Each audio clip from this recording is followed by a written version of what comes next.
Good morning or afternoon, depending on where you're tuning in. This is WX Ninja. Today is October 8th, 2019. Let's take a look at the forecast. So there's been some rumblings of a pretty decent sized storm coming through, sweeping down from Canada, coming through Montana and the plains, as well as a couple of lows here off the coast, east coast. So we're going to take a look at a couple of models, the GFS and the Euro. The Euro is more accurate. They just spend more money on their computer, so it spits out better forecast typically. So let's take a look. This is a forecast hour, six hours from now, basically, or from when this initialized. So as we go through this, you can see you got this storm coming out of Canada. It's about to sweep through Montana, and we'll just let this go here, and we'll take a look at as it goes through the country here, what all it does, and then we'll go back and we'll take a little in-depth look at everything. So as you can see, it's a pretty potent storm that's going to blow through. All right, so let's go back to the beginning and let's look at a couple things. First of all, you have two lows. National Hurricane Center is watching these two for tropical development. They give this one a 10% chance. This one, I think, a 30% chance it was. They're just areas of low pressure that they're watching. Not extremely low, 10, 12, and I don't know what that one is. It doesn't say right there. But anyhow, so what's going to happen is this southern low is going to connect with this northern low. It's going to get absorbed into the northern low and form one bigger low, basically. Be a bit stronger. You can see it there. It's creeping up on it. The reason this one is slowing down is there's high pressure up here to the north of it, so it can't just keep going north. And as you see there, it just sits off the east coast. And right about in here is when the two form one. Now what this is going to do is it's going to increase wave heights because it's going to get pretty windy in here. You see the tightly packed isobars. High pressure to low pressure, one thing to remember, the atmosphere balances itself out, so the low acts like a bowl. So if you imagine like water sitting on a surface and then there's a bowl, the surface is tilted basically. The water is going to flow to the lowest point. Same thing with the wind. Wind's going to rush into this low area. So you're going to have winds coming off to the west. From the east, it's going to increase the wave heights. You might see a little bit of coastal flooding and beach erosion. When it comes to the east coast here, and obviously some precipitation, probably see some minor coastal flooding. You can see the yellows in there and the reds. So this is pretty, it's a longer lasting storm. But as you can see, it as we get into the weekend, this thing starts to move off and eject its way out of the picture. And this is all coming up from the south, from Florida. Right now, they've Jacksonville area and whatnot on this eastern coast here, they've seen some flooding. Miami, Homestead area, they've seen some flooding. So that's what it's looking like on the east coast. So if you live along the east coast and areas, you're going to see some, pretty decent storm. It's not a nor'easter, but you're going to see some stormy conditions. This one right here, this is the other system we're watching coming out of the west. And from the north of Canada, getting some colder air. We had this happen a couple weeks back.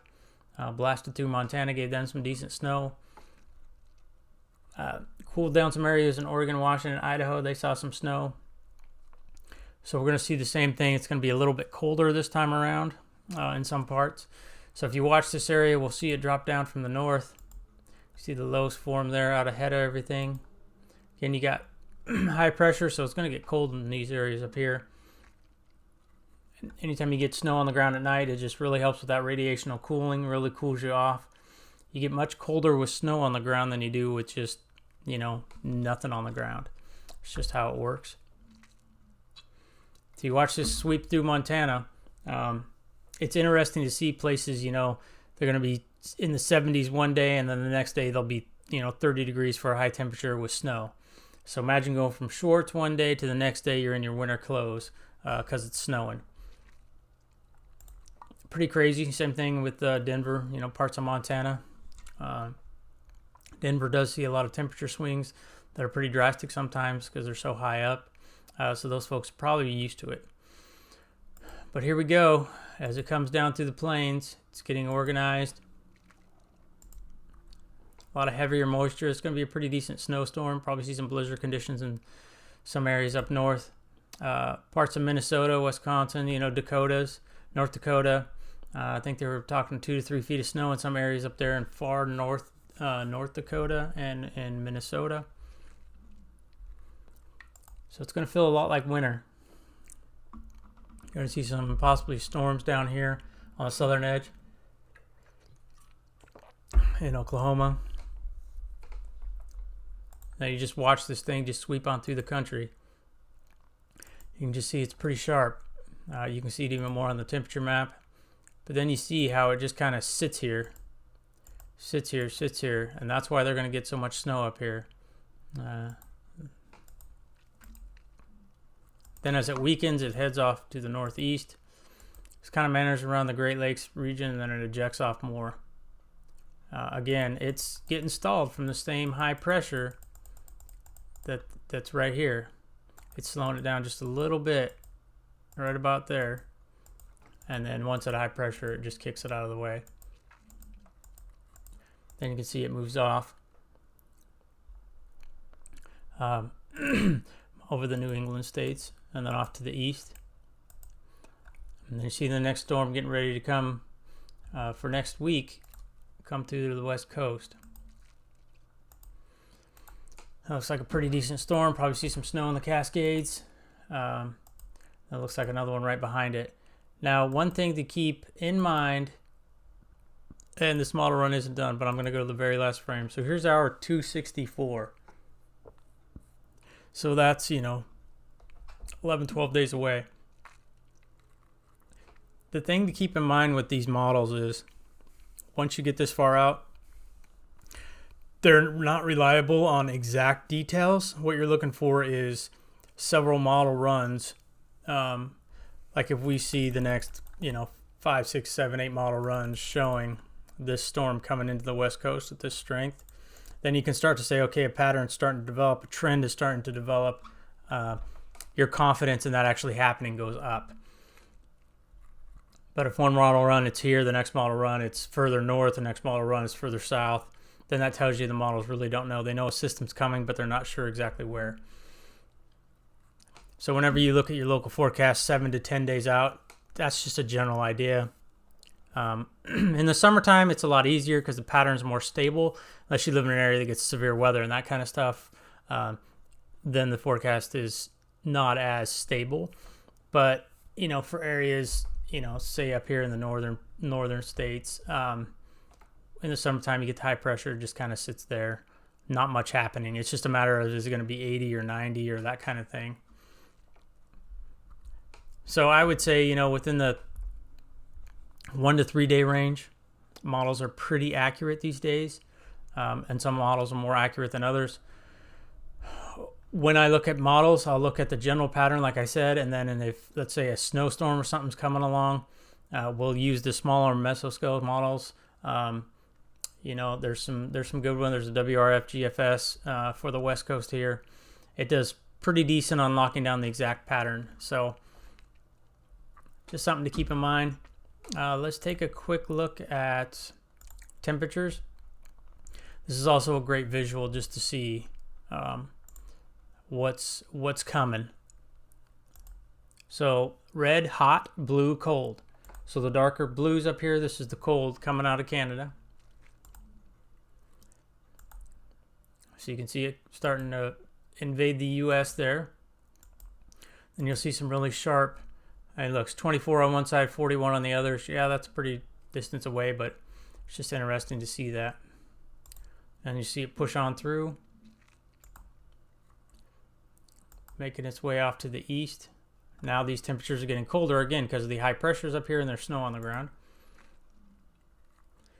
So now you're starting to see a lot more 30s. It warms up a little bit during the day.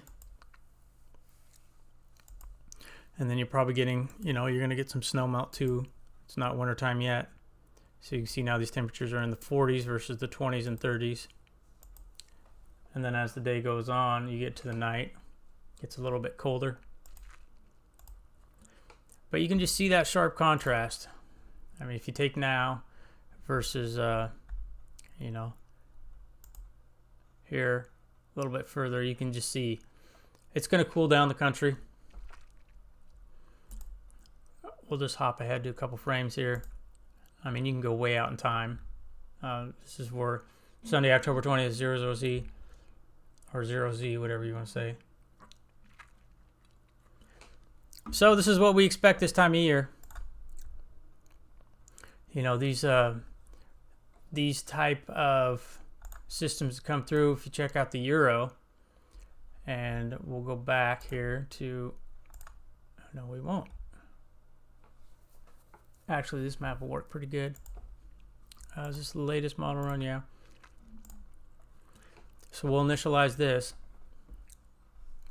See the low, see a high. There's a couple lows over here.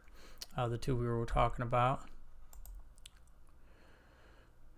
Now you see, there's high pressure, there's the low. It just sweeps through the country. Oops. Wrong button. See it going through the country, and then it ejects off to the north. Goes and goes. Now this one goes in 24-hour increments. The other one was 6 hours. That's why it looks a little bit different.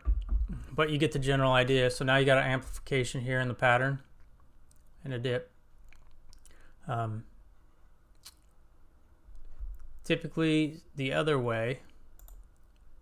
So if this is more of a zonal flow. You know, there's not much going on. There's high pressure here. So then as you watch the amplification, boom, that's colder air. Anytime you see the dip from the north, head south like that, that's colder air coming. And that's a pretty big dip. Almost down to the four corner region of the US. So there's the dip there. Again, here's the high pressure, here's the low, here's the strong isobar. It's going to tell you it's going to be windy over there on the East Coast. Then you watch that kick on out. Now you get the amplification like this. This is what's going to allow the cold air to come in. This is where they're going to get the snow. A lot of tightly packed isobars. Probably going to see some blizzard conditions up there in the northern North Dakota and parts of Minnesota maybe. Backs off a little bit because this is weakening. And again, the pattern's not dipping as much now. There are some dips, but you can see it's more to the north. It's not sagging as far south. It's pretty zonal. I mean, there is a slight dip. And you get a bit of amplification here. So after you get snow, then it's going to all melt away probably and turn nicer in some parts. Obviously up in the mountains it's going to be harder. Then you get the big dip over the Great Lakes region. So now you can see this is the low pressure we saw on the other one starting to come into the west coast. So if this holds true, this high pressure would scoot over probably. You'd get the dip and this amplification would just move off. Then this front would sweep through the US off to the east, weakening. But that's just kind of how weather works. You know, we're getting that time of year where we're starting to see these bigger storms come through now. This is a pretty good picture right here of just how far south it's going to dip, how cold it's going to get. So if you're in these areas, you know, you're going to want to bundle up. It's coming. It's coming. It's getting that time of year. So I appreciate everyone watching WX Ninja. If you want constant updates, just subscribe and hit the bell icon. Hitting the bell icon, it just lets you know whenever I make a video, send you an email, and that way you can hop on and see what the latest video is. All right, take care, everyone. Enjoy your Monday. We'll see you next time.